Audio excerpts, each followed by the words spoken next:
그날의 충격적인 진실은 시작에 불과했다. 탐정으로서 나는 수많은 사건을 마주했지만 이 사건은 그 어떤 것보다 조용하고 미묘했으며 무엇보다 등골을 오싹하게 만드는 무서움을 품고 있었다. 한태호 씨의 아내 장하나 씨의 행방을 추적하는 일은 단순한 실종 수사가 아니었다. 그녀는 딸 지안이를 유모차에 태우고 집을 나선 뒤 말 그대로 증발했다. 평범한 사람이 이렇게 감쪽같이 사라진다는 것. 특히 100일가 지난 아이를 둔 엄마가 아무런 흔적도 남기지 않았다는 것은 상식적으로 불가능에 가까웠다. 사무실로 돌아온 나는 즉시 팀을 소집했다. 장하나 씨가 마지막으로 목격된 날의 모든 동선을 지도 위에 그려나갔다. CCTV, 통신기록, 신용카드 사용 내역, 가능한 모든 데이터를 끌어모았다. 오전 10시, 그녀는 집을 나섰지만 우리가 확보한 영상은 희미한 잔상뿐이었다. 마지막 교차로를 지난 후 그녀의 행적은 마치 연기처럼 사라져버렸다. 나는 직감했다. 이것은 우발적인 사건이 아니라 철저히 계획된 증발이라는 것을. 나는 장하나 씨의 지인들을 하나둘 만나기 시작했다. 대부분 그녀를 무난하고 성실한 사람, 조금 내성적이지만 따뜻한 아내로 기억했다. 하지만 곧 사건의 방향을 뒤바꿀 결정적인 제보가 들어왔다. 장하나 씨 친구의 남편이었다. 그는 며칠 전 은행에서 장하나 씨가 어떤 남자와 심각하게 다투는 것을 봤다고 했다. 꽤 험악한 분위기였어요.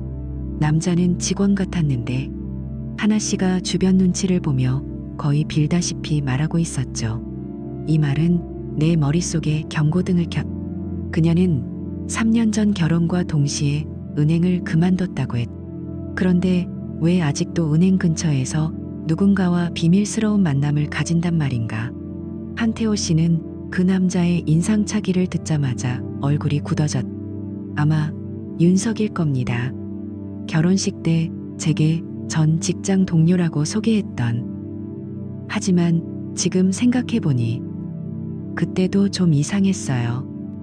진짜 동료라기엔 너무 어색했거든요. 나는 서서히 확신하기 시작했다. 장하나의 삶은 그녀가 남편에게 보여준 것과는 전혀 다른 또 하나의 이면을 가지고 있었다. 그 남자, 윤석. 그의 정체를 밝혀내야만 장하나의 그림자도 모습을 드러낼 터였다. 나는 직접 윤석을 찾아갔다. 그는 서울 시내 중형은행의 신용관리팀 과장이었다. 나는 고객으로 위장해 그와 마주 앉았다. 그는 정중했지만 그의 눈빛 어딘가에 스치는 미세한 불안감을 나는 놓치지 않았다. 그날 저녁 나는 장하나의 언니로 가장하여 그에게 전화를 걸었다. 그는 처음엔 당황했지만 이내 모든 것을 털어놓았다. 사실은 하나 씨가 부탁했어요. 결혼식 때 직장 동료인 척 해달라고요. 진짜 동료들은 사정이 있어 못 온다면서. 저는 그녀의 직장 동료가 아니라 대출 담당자였습니다. 3년 전부터요. 그의 고백은 그녀가 직업이라는 가장 기본적인 정체성마저 조작했음을 의미했다. 나는 즉시 팀에게 지시를 내렸다. 지금부터 장하나가 남편에게 말한 모든 정보를 원점에서 재검토해. 출신, 학교, 가족관계, 자산, 하나도 빠짐없이. 우리는 그녀가 그려놓은 완벽한 삶의 설계도를 한 조각씩 해체하기 시작했다. 장하나, 35세, 명문대 졸업, 부모님 모두 사망, 미국에서 박사과정을 밟고 있는 언니, 아버지에게 상속받은 경기 광주의 땅과 아파트, 표면적으로는 흠잡을 데 없는 배경이었다. 그녀의 SNS와 대화 기록, 심지어 결혼식에서 나눈 이야기들까지 하나도 허점이 없어 보였다. 그녀의 주변 사람들은 그 화려한 삶에 감탄했고 한태호 씨조차도 그녀의 이야기를 조금도 의심하지 않았다. 하지만 진실은 끔찍했다. 우리는 그녀의 주민등록 등본부터 부동산 등기부등본, 학력증명서까지 그녀의 삶을 구성하는 모든 서류를 샅샅이 추적했다. 각종 공문서를 열람할 때마다 이상한 점들이 발견되기 시작했다. 그녀가 졸업했다는 명문대학교의 학적부에는 그녀의 이름이 없었다. 처음엔 입력 오류일 것이라 생각했지만 교직원의 말은 냉정했다. 그런 이름의 학생은 과거에도 현재에도 존재하지 않았습니다. 그녀가 상속받았다던 아버지의 땅 역시 존재하지 않는 주소였다. 등기부 등본에는 해당 필지가 공터로만 기록되어 있었고 그녀가 살고 있다고 말한 아파트는 월세 계약으로 등록되어 있었다. 한때 그녀가 친척에게 빌려주었다며 자랑하던 상가 건물도 허구였다. 그녀는 자신의 학력과 재산 모두를 완벽하게 꾸며낸 것이다. 가장 섬뜩한 것은 가족이었다. 가족관계 증명서에는 언니라는 인물은 없었다. 더 놀라운 건 부모님의 사망 시점마저 거짓이었다. 아버지는 그녀가 결혼하기 무려 10년 전에 이미 돌아가셨고 어머니는 놀랍게도 살아계셨다. 한적한 시골 마을의 작은 집에서 홀로 살고 있는 그녀의 어머니는 우리의 방문의 문을 열며 눈을 크게 떴다. 그녀는 우리에게 말했다. 하나가 아직도 그런 일을 하고 있나요? 이 사실을 전해들은 한테 오 씨는 망연자실했다. 그럼 우리 결혼식에 오셨던 그분들은 대체 누구란 말입니까? 그의 목소리에는 혼란과 분노, 그리고 깊은 상실감이 뒤섞여 있었다. 우리는 결혼식 영상을 수십 번 돌려보며 하객들의 얼굴을 분석했다. 마침내 한 하객의 도움으로 그 언니라 불린 여성을 찾아낼 수 있었다. 그녀는 탐정인 나를 보자마자 겁에 질려 모든 것을 고백했다. 저는 고용된 사람이에요.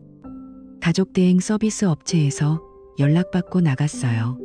신부의 언니 역할뿐만 아니라 부모님 역할까지도 다른 배우들과 함께 맡았습니다.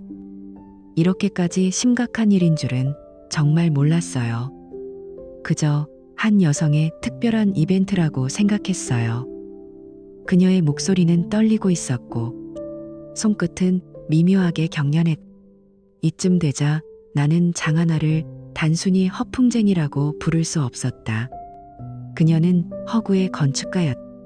자신의 비극적인 서사를 만들어내기 위해 살아있는 어머니를 지워버리고 돈으로 가짜 가족을 사서 자신의 가장 행복한 순간을 연출했다. 결혼식장에서 흐느끼며 딸의 손을 잡던 어머니와 웃음 지으며 축사하던 언니는 모두 돈으로 고용된 배우들이었다. 한 남자의 인생 전체를 이렇게까지 철저히 속일 수 있을까? 그러나 진실은 멈추지 않았다. 우리는 그녀의 금융기록을 뒤지며 또 다른 충격적인 사실들을 발견했다. 그녀의 온라인 사업은 애초에 존재하지 않는 허상이었다. 명의만 빌린 껍데기 회사였고 수익은커녕 적자만 쌓였다. 윤석에게 빌린 500만 원은 물론 한태호 몰래 그의 명의를 도용해 만든 사업자 계좌를 통해 무려 1억 5천만 원의 빚을 졌다는 사실까지 드러났다. 그녀의 삶 전체가 빚과 거짓으로 쌓아 올린 위태로운 탑이었다. 한태호 씨는 은행에서 보낸 채무 상환 통보서를 멍하니 바라보았다. 내 삶 자체가 연극 무대였어. 나는 그저 조종당한 배우였고 그의 목소리는 깊은 절망으로 잠겨 있었다. 그의 눈은 텅 비어 있었고 손가락마저도 부드럽게 떨리고 있었다. 그날 밤 나는 사건 보고서를 정리하며 창밖을 바라봤다. 도시의 불빛들이 부서진 유리 조각처럼 빛나고 있었다. 장하나는 지금 어디서 또 다른 이야기를 짜맞추고 있을까? 새로운 이름, 새로운 과거, 그리고 새로운 피해자를 찾아 또다시 시작하고 있을지도 모른다. 나는 한태호 씨에게 말했다. 그녀는 절대 멈추지 않을 겁니다. 자신으로 사는 것을 포기한 사람들은 계속해서 새로운 얼굴과 새로운 서사를 만들어냅니다. 우리는 장하나가 사라질 때 가져간 명품, 가방과 귀금속을 단서로 추적을 시작했. 놀랍게도 그녀는 중고 거래 플랫폼에 명품들을 올려놓았고 접속 IP는 부산으로 확인되었다. 더 이상 지체할 수 없었다. 나와 한태호 씨는 곧바로 부산행 KTX에 몸을 실었. 부산 해운대 근처의 한 조용한 카페. 문을 열고 들어선 한태호 씨의 눈에 창가에 앉아있는 그녀가 들어왔다. 머리색은 바뀌었. 커다란 선글라스를 꼈지만 틀림없는 그녀였다. 한태호 씨가 천천히 그녀에게 다가가 나지막이 이름을 불렀. 하나야. 그녀는 천천히 고개를 들었. 그리고 아무렇지 않게, 심지어 싸늘한 미소까지 지으며 말했. 올 줄 알았어. 그 순간 한태호 씨의 세상은 완전히 정지하는 듯했. 그는 묻고 싶었. 왜? 언제부터? 대체 무엇이 진짜였지? 수많은 질문이 목구멍까지 차올랐지만 그녀는 그 어떤 질문에도 명확한 답을 주지 않았. 그녀는 자신의 환상 속에 갇혀 있었. 그 환상을 유지하기 위해 끝없이 거짓을 더해왔던 것이다. 내가 일부러 그런 게 아니야. 그냥 상황이 그렇게 흘러간 거야. 당신이 날 너무 예뻐하니까. 나도 자꾸 그 모습에 맞춰야 했고 결국 돌아갈 수 없게 된 거지. 그녀는 오히려 자신이 피해자인 것처럼 말했다. 당신은 몰라. 나는 항상 불안했어. 언제 들킬지 몰라서 항상 겁났다고. 그럼 도망친 건 뭐야? 그녀는 눈을 피하며 작게 말했다. 지쳐서. 한태호 씨는 마지막으로 가장 중요한 질문을 던졌다. 목소리가 떨렸. 그럼 지한이는 누구 아이야? 내 딸 맞아.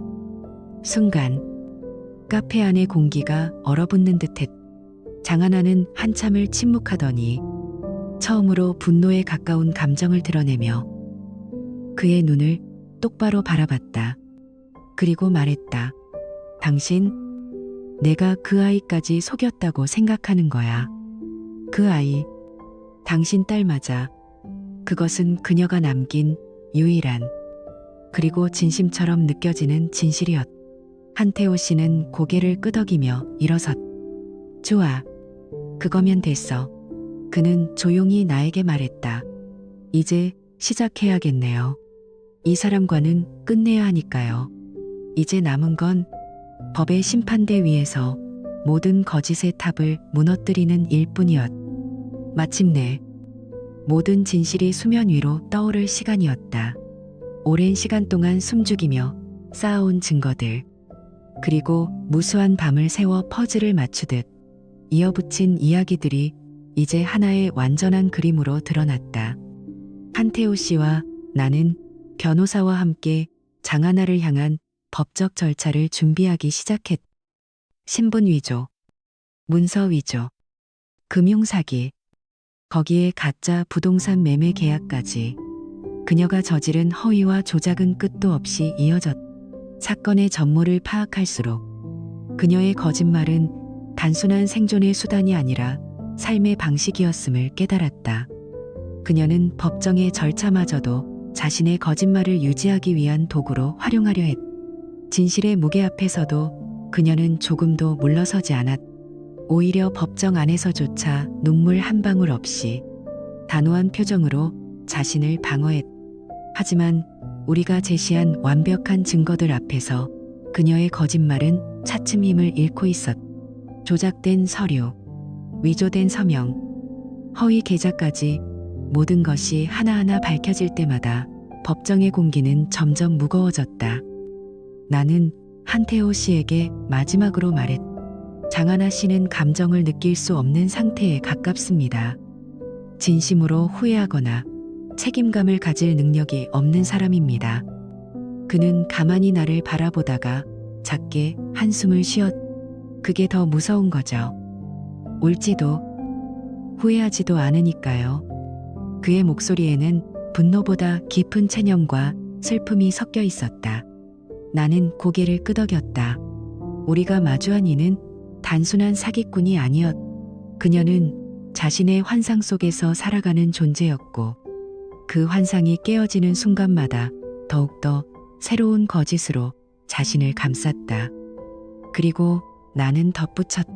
장하나는 절대 멈추지 않을 겁니다.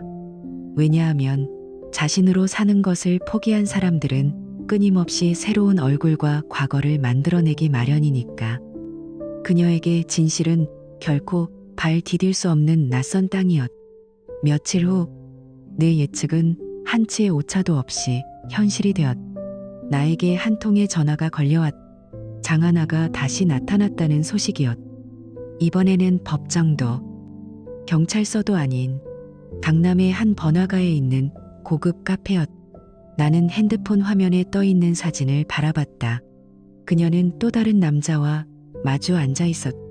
여전히 우아한 미소를 띤 채 마치 아무 일도 없었다는 듯 가볍게 웃고 있었. 그 미소는 오히려 소름 끼칠 정도로 평온했다.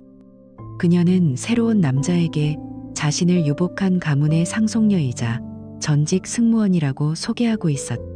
과거의 거짓말을 복사한 듯한 똑같은 레퍼토리였다. 이름만 바꿨을 뿐 그녀의 이야기는 언제나 같은 패턴을 반복하고 있었다. 잠깐의 호화로운 삶, 완벽하게 꾸며진 신분, 그리고 모든 것이 무너지기 전까지의 짧은 행복. 바로 그때 한태호 씨가 나타났. 그의 등장은 마치 폭풍처럼 카페의 평온한 공기를 산산조각냈. 카페 안의 사람들은 순간적으로 웅성거렸고 그녀는 그의 존재를 인식하자 눈이 크게 흔들렸다. 그러나 이내 그녀는 가증스러운 미소를 지으며 다시 태연한 표정을 지었. 한태호 씨의 목소리는 차갑고 단호했. 이 여자는 거짓말쟁이입니다. 직업, 가족, 학력, 전부 거짓이에요. 그의 말에 카페 안은 순식간에 정적에 휩싸였.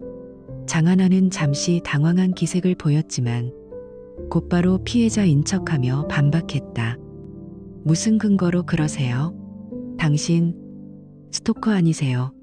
그녀의 연기는 여전히 완벽했다. 두려움과 혼란에 젖은 듯한 눈빛, 가늘게 떨리는 목소리, 모든 것이 철저히 계산된 듯했다. 하지만 한태호 씨는 흔들리지 않았. 우리 사이의 진실은 하나뿐입니다. 지안이, 그녀는 내 딸이에요. 당신은 평생 거짓으로 살 수 없어요. 더 이상은. 그의 말은 분노에 젖어 있었지만 동시에 간절했. 그의 마지막 경고는 분명하고 냉혹했. 내가 널 찾은 이유는 하나야. 다시는 누구의 삶에도 끼어들지 마. 그리고 내 딸 지안이에게 내 거짓말이 조금이라도 해를 끼치는 순간 나는 내가 가진 모든 것을 써서 널 막을 거야. 명심해. 그녀는 아무 말 없이 그 자리를 떠났. 또다시 현실로부터 도망치는 그녀만의 방식이었다. 언제나처럼 그녀는 카페를 나서며 고개를 들어 웃음을 지었지만 그 웃음은 왠지 모르게 조금은 흔들리고 있었다. 새로운 얼굴과 새로운 거짓으로 또 다른 삶을 설계하고 있을 것이다. 하지만 나는 알고 있었. 그녀가 아무리 도망쳐도 결국 진실은 다시 그녀를 추적할 것이다. 나는 창밖으로 사라져가는 그녀의 뒷모습을 바라보았. 그리고 문득 한 가지 생각이 스쳤. 인간은 과연 어디까지 거짓으로 자신을 감쌀 수 있을까? 언제쯤 그 껍질이 무너져 내릴까? 그녀의 삶은 끝없는 거짓과 도피의 반복이었. 그리고 그 끝은 언제나 파멸로 귀결되리라는 것을 나는 너무나 잘 알고 있었다. 결국 그녀는 다시 현실로부터 도망쳤.